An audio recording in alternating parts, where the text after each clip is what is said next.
গত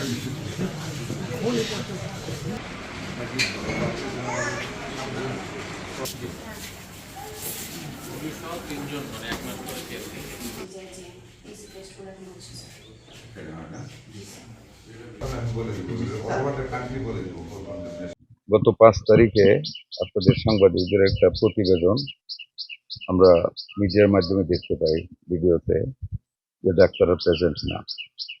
পরবর্তীতে স্টেটমেন্ট দিয়েছে ওনারা নাকি উপরে ছিলেন, আপনারা নিচে ছিলেন। কোনটা টোটালি অ্যাকুরেট আমরা জানি না, যে কারণে আজকে আমাদের যেটা আমরা রেগুলার শুরু করেছি পরিদর্শন করা, তার অংশ হিসেবে এবং ওইটার উপর ভিত্তি করে আজকে এখানে আসা। একটা মাত্র 24 ঘন্টা আগে রিপোর্ট হওয়ার পরেও ভাবছিলাম যে সব ডাক্তার পাবো, ডিউটি বাউন্ড পাবো সবাইকে, কিন্তু সেটা পাইনি।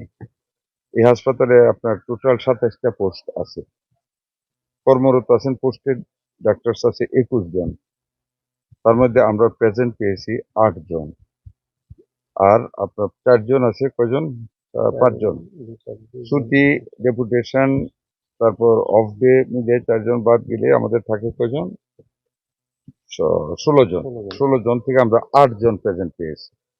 তার মধ্যে 2 জন লেট, 8 জনের মধ্যে 2 জন লেট আছে, পরবর্তীতে আরো 2 জন আসছে আরো লেট হবে। This is the scenery. ধরেন লেটেরটা যদি আমরা অ্যাকসেপ্ট করেও নেই যে আচ্ছা আসছে, তারপরে আমাদের টোটাল প্রায় 7 জন, 7 জনের অ্যাবসেন্ট আছে। ডাক্তারদের জবটা তো সাংঘাতিক মানবিক একটা জব, আমরা তো বিপদে বলে ওনাদের কাছে যাই, ওনাদের হাসি মুখটা দেখলে অনেকটা ভালো হয়ে যায়। আমার কথা হলো চাকুরি তো এটা না, মানুষের সেবা করে দেন। আমরা তো বলতেছি আমরা জনগণের গোড় ধরে আমরা পাবলিক হেলথ কেয়ারটা আমরা পৌঁছে দেবো, চিকিৎসা সেবা পৌঁছে দেবো, পৌঁছাবো তো ডাক্তার সাহেবদের দিয়ে।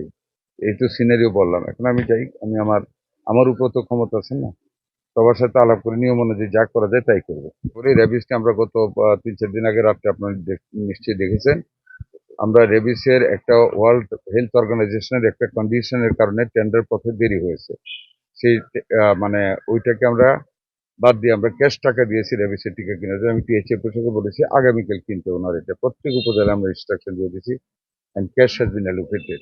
ওনার রেবিস অ্যান্টি রেবিস যেটা একটা মাত্র ইন্ডাস্ট্রি মানে তৈরি করে ইনসেপ্টটা, ওনাদেরকেও বলেছি, তারাও বলেছে তারা রেগুলার সাপ্লাই দিয়ে যাবে এবং ক্যাশ টাকা দিয়েছে সারা বাংলাদেশে। এখন অ্যান্টি রেবিস টিকার কোনো অসুবিধা হবে না ইনশাল্লাহ।